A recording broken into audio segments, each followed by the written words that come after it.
Live from Atlanta, Georgia, it's the Zach Ballinger Show, where we help you find your direction through passion and purpose. My name is Zach Ballinger. I am your host. Excited to be here with you today. I've got a very special guest. A lot of you have probably dreamed about doing this career when you were little, or maybe you've seen it on TV where you'll actually get a perspective from somebody in the industry. Max Sigmon, thank you so much for joining the show here today. Hey, thank you for having me. It's a pleasure. Yeah, so the way we'll do it for the audience out there, this might be your first time listening. If you're out there and you're listening to the audience, the way we're going to do things is we're going to do a quick lightning round where we get to know Matt a little bit better. And then after that, we're going to go into more long format questions. And at the end, you guys will actually have a chance to ask him questions live. We did have one come in last night. So if you are watching via Facebook or YouTube, please go into the comments section and comment there, and we'll read your questions out if you have any at the end. So, Matt, I'll start off with, what is your exact title and occupation? So I am a professional wrestler. Technically, I guess you'd say independent professional wrestler. And so my job is to travel the world and entertain people. And how professional wrestling. Awesome. And how many years have you been doing this? So I started in 2004. So what is it, 16 years now? I'm going on 17. And so a long time. It's time has gone by so fast. It's a long time. And so what do you love most about your job? What are you passionate about? You know, this is the coolest job in the world, number one, because I get to go see so many places and meet so many amazing people and do things that I wouldn't be able to do doing anything else in the world. There's nothing like it. So the travel is a really cool part of it. I've been able to travel all across the United States and Canada, China, Japan, and there's never a dull moment. It's always cool to see new sights, and then the people you meet along the way too is really neat. My favorite part about the job itself, though, is when I'm in the wrestling ring and just the energy and the environment. There's nothing like it in the entire world. There's no other sport that matches it, no other like a musician or anything. Nothing quite matches the energy in professional wrestling. And it's a drug, kind of like, your adrenaline just hits an all-time high and it doesn't stop. So that's a really cool feeling to have. And thanks for sharing that. And the flip side, this might be a tough question for some, but what's something you like least about your job? Being away from home. That gets tougher as time goes on. When I first started, I was just finishing up high school, going to college, and travel, was really cool. And it still is really cool. But now, I've got wife and kids. I just bought the house that I'm in now, and I don't like to leave home as much, but I still get to go, and I still do go. That's the tough part, and it's always hard. Wrestling, the professional wrestling business in general, is hard on relationships. It's hard on friendships. It's hard to maintain things because you're constantly on the go, and you don't have time to designate to other things, other aspects of your life that under normal situations you'd be able to. So the lack of time for yourself is probably the biggest takeaway. There's other aspects that aren't that great too. Your body, it gets wear and tear. It's it's entertainment business, but it's hard. It's the hardest thing on your body. I'm 33 years old, and I feel like an 80-year-old man sometimes. It takes me a good 20 minutes to get out of the bed, and that's just because, for 16 years in, your body is not used to falling down all the time or constantly being bruised and abused. And the pain is what it is. But just, normal wear and tear on it hurts to get up sometimes. It hurts to pick up my kid. And that kind of sucks. But the good outweighs the bad, at least in my perspective. Makes sense. And so, we talk sometimes about people's education or classes that they need to take. I'd say your field's much different. It's more of a training. So what do you have to do as far as training to be a professional wrestler and to get to where you are? It's hard. there's a lot of places out there that you can train to get into wrestling. That doesn't mean they're all quality. So I mean, that's like in any field, though. You have places you can go to learn and get your foot in the door. That doesn't mean you're getting the best experience and the best bang for your buck.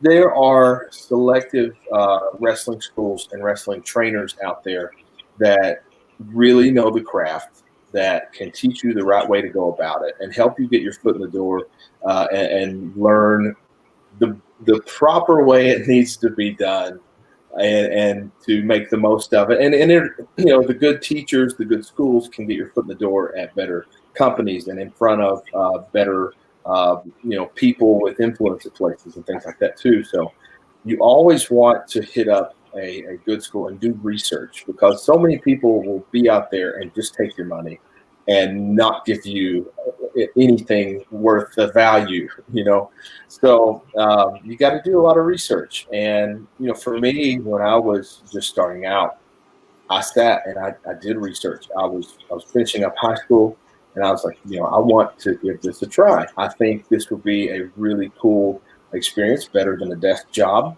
And so I found a really good school up in Boston, Massachusetts, called Chaotic Wrestling at the time. And I went up there just for a week just to see if my body could take wrestling and handle it. And they beat me up and bruised me up pretty bad, sent me back home, but I was hooked. And I was fortunate enough when I came back home to find a trainer named Dr. Tom Pritchard. And he's one of the best trainers in the world, if not the best trainer in the world. He trained the guys like The Rock, Kurt Angle, Edge and Christian, the Hardys and stuff like that. And Tom was able to help me get the path started. And I didn't really know how good I had it at the time. And I don't think I appreciated it as much as I should, but I was young and dumb. But thankfully, he's been a guiding light for me over the years, and helped me even further along the way. So you got to really do some research and dig into what's going to benefit you the most. That makes sense. That's great advice, because I'm sure when you Google on the internet, there's a lot of things that could lead you down the wrong road. So you definitely want to do your homework as far as research and who you're going to train with. Very much so. There's in any profession, I'm sure, I've seen it in the fitness profession and entertainment in general, that there's so many people that just want to take your money and then just throw you to the wolves. And there's so many good options out there. Please do research before you jump in. Makes sense. And so when you were a kid, what did you dream of being? Maybe it wasn't wrestling, maybe it was, but when you think back to when you were a kid, did you have a career you always dreamed about doing? Yeah. So when I was a kid, I loved superheroes, as any kid does, the Batman and Superman and whatnot. And I was always hooked on that aspect of it. And so I think the thing that was best for me was when I first saw wrestling. It was like, hey, this is like real life superheroes, and they're doing these amazing feats of athleticism and whatnot. Sorry, my kid's screaming in the background. But anyway, they're doing these amazing feats of athleticism and telling stories in front of TV. And these are something that I could actually do. I can't be Batman. I can't be Superman, but I could be a professional wrestler. And so that hooked on with me pretty early in life. I thought, that would be something cool, but I never truly thought it would be something I actually got to do. It was always a dream of mine. And then, one door opens and you just got to take that step, that leap of faith. And it worked for me, thankfully. So talk about this. One of the things I've always wondered is people like you, it's pretty unique, in the entertainment business when you talk to people and they've made it to where your level is, where you're actually a professional wrestler. Did you have people laugh at you or tell you, what the heck are you doing? And how did you overcome that background noise of, you can't do that? There is still background noise, no matter how long you go into. When I first started, it was close friends and family that were, I had some family that they wanted me to have the best in life, right? And when you tell them you want to do professional wrestling, they don't see the same vision that you have. And there's nothing wrong with that. They truly want what's best for you, but they still give you that pushback. And so it was hard at first to kind of get them on board.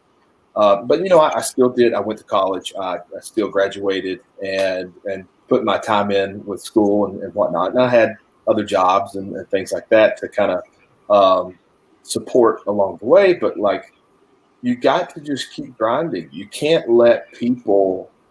You get one life, okay?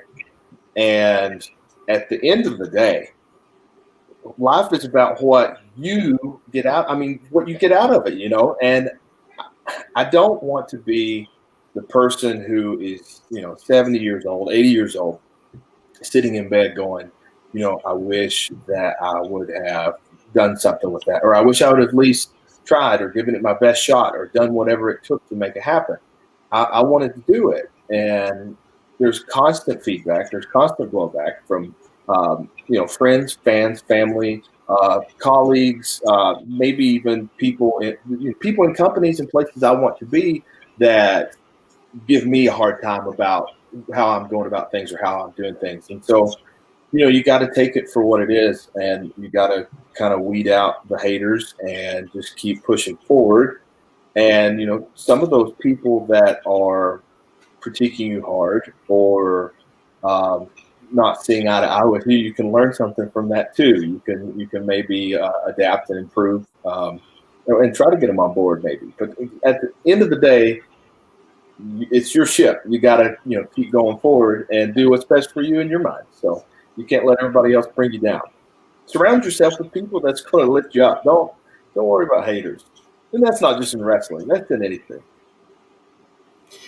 Yeah, you're right about that, because no matter what industry you go down, so for me, like if you write a book, I tend to talk to authors who get hung up on that one bad review. They've got 30 reviews that are 5 stars, and then they have one, like you said, hater or troll that comes on, and they may not even read their book or whatever it may be, and then they focus so much of their energy on that. And I'm like, why don't you focus on the energy of the 29 people that really liked your book? And I think in your profession, it's the same way.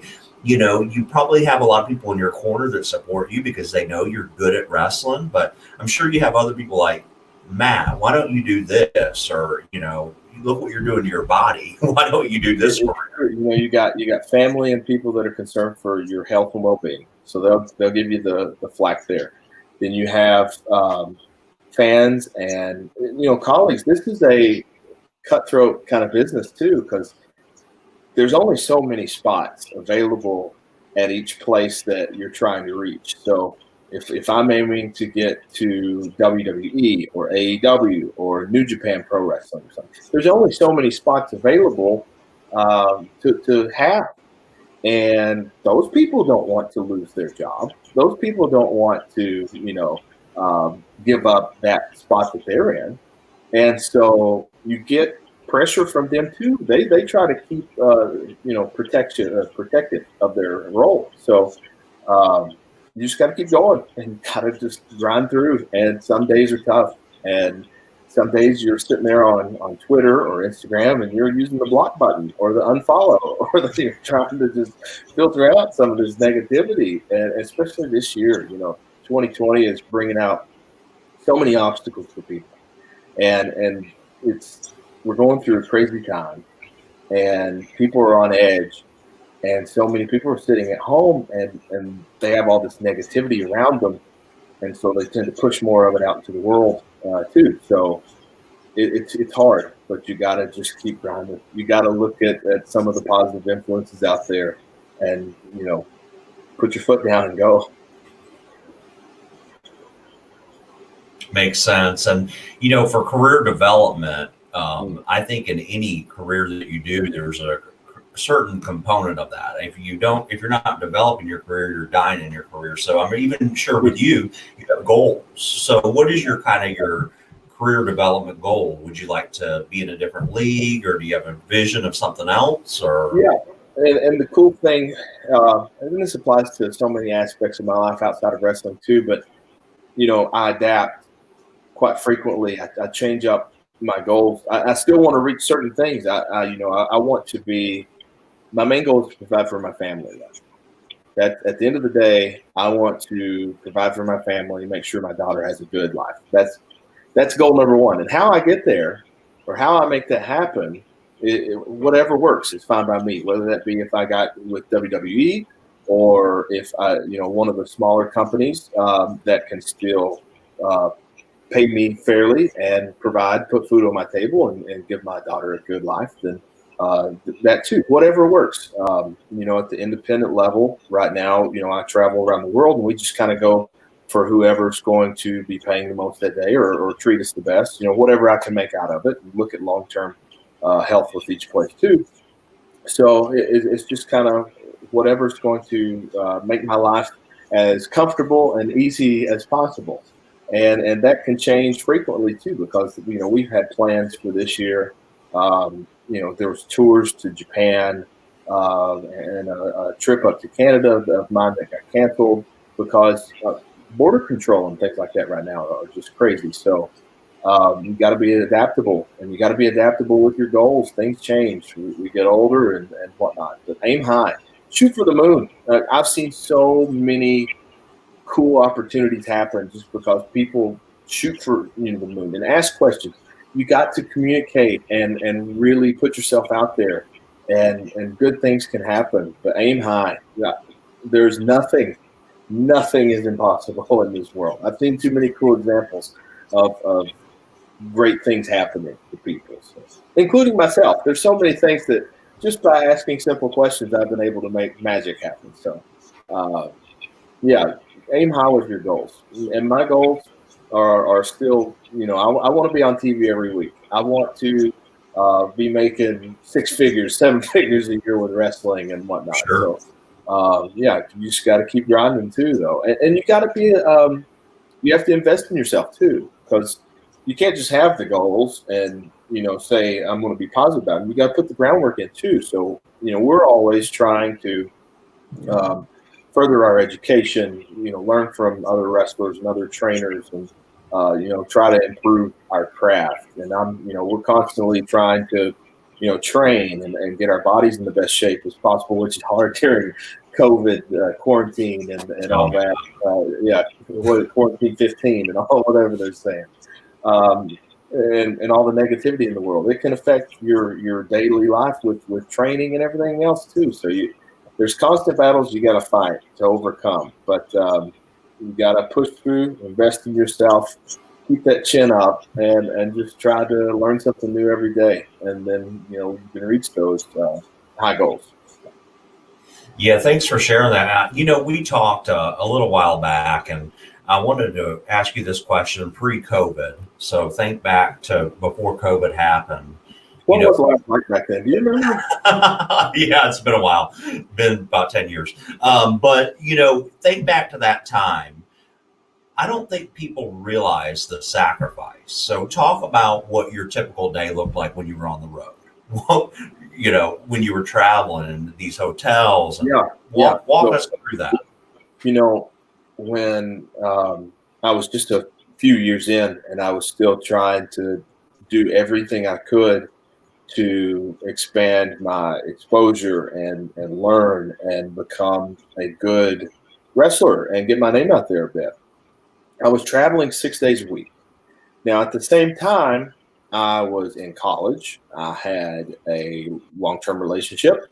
And so Tuesday through Sunday, I was doing shows. So I would wake up in the morning. I would do my college classes from 8 a.m. to 1 p.m. or whatever it was. Then I would hit the road and drive to whatever town the show would be in that night. So, that might be a 3 or 4 hour drive, but you try to really push and get there as quickly as possible. When you get to the town, you try to find a gym and train, and at least put 45 minutes to an hour in if you can, more if that's possible. And then you go wrestle, and then you try to eat, and then you got to drive all the way back, and you start college the next day and keep the grind. And it's the same now. I'm out of college long past. But it's the same now. You drive to a place, you try to find somewhere to train each day, and that can be challenging. It's easier with your national gyms. You got Planet Fitness, Anytime Fitness, some Gold's gyms in some areas. So you got to try to train because it's entertainment, right? But you still have to be in good shape, and you have to be able to go out there and not just be winded all the time, and be able to pick people up and throw them around. It takes some effort. You do want to be able to train, and you got to try to find food on the road and finding. We don't always eat the cleanest, but we try, and so you got to find clean, healthy options, and sometimes it's available. You find good restaurants, things, even things like Chipotle and stuff. You can stop by and get some good food pretty quickly. But then, you got to go to the show, and then you got to drive to the next place, wherever that may be. And it may be 2 hours away. That may be a 6-hour drive. I drive up to do Canada tours because the tours I do up in Canada are like 30 days long. So we go up there, and it's sometimes I think our last one was a 36-hour drive just to get to the first town. Wow. Now, I could fly up there, but then that adds hassle because I like having my own car the whole trip. I'm real picky about that kind of thing. So, we drove 36 hours, did the first show, and then you drive the hotel, sleep, and then drive gym, next town, which is 4 hours away. I don't know. It's different every day. And that's another reason you have to be adaptable. Every day in wrestling is different. You don't know what is going to be thrown your way, and you have to be able to adapt and go. So it can be hard. Yeah, and you talked about the physical toll, and I think people that think of the WWE and that type of wrestling, they automatically, well, it's just entertainment, and anybody, but they don't realize like this stuff hurts, like physically. It does. And it hurts physically. You wake up every day hurting.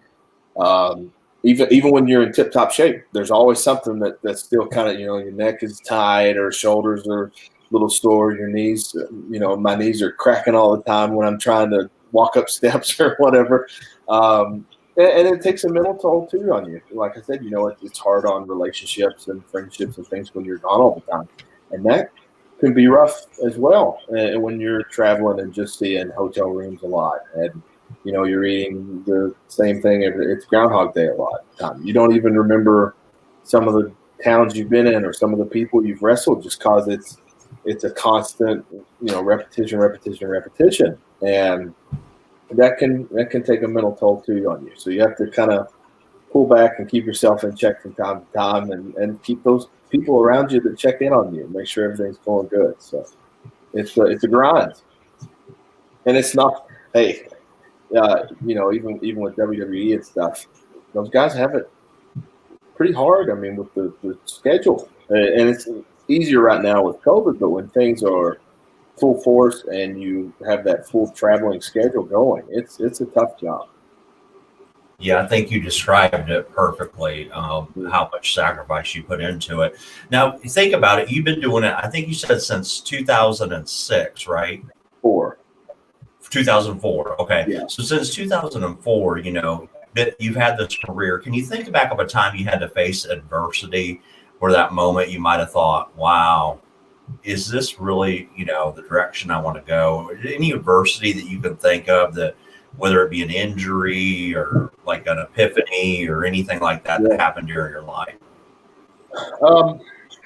Wrestling is a roller coaster ride.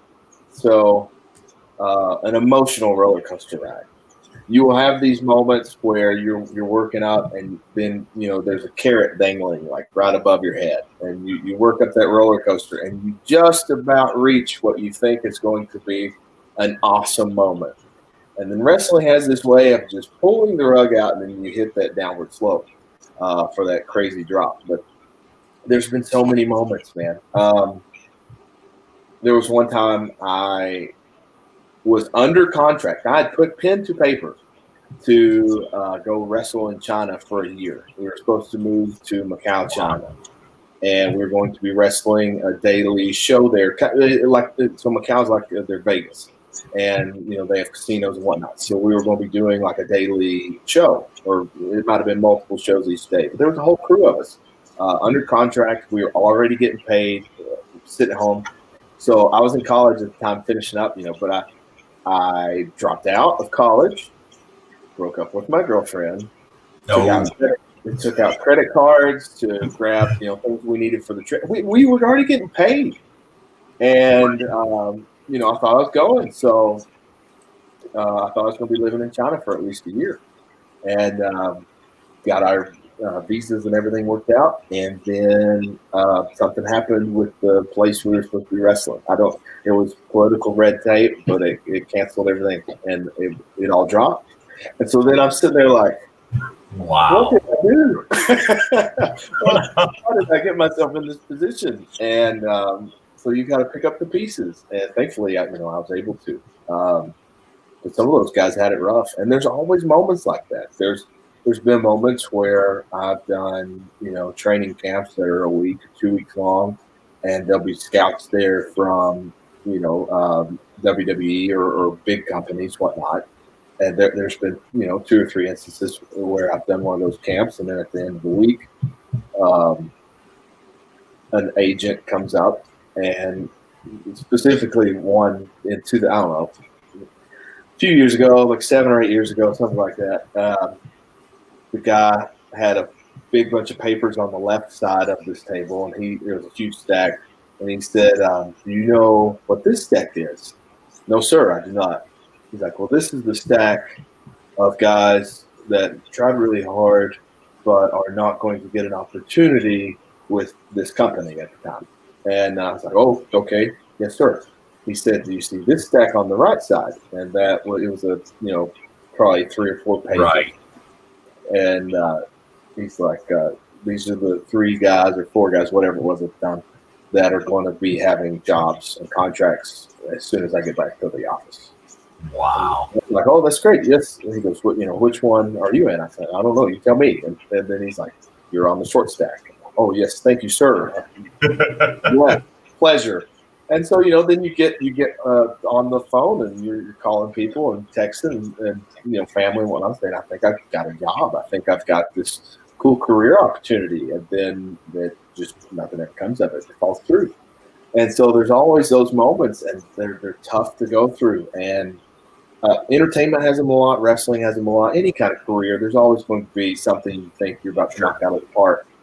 And you've got to be able to go through that moment, sit there, take that hit on the chin, and how you react to it is going to determine a lot of what's going to come. You can take that moment and then get all mad about it, and just get angry at that situation and the world, and just turn into a negative person. And I've done that in several instances, and nothing good really comes of that. You stop grinding, you stop putting positivity out in the world, and then opportunities kind of dry up.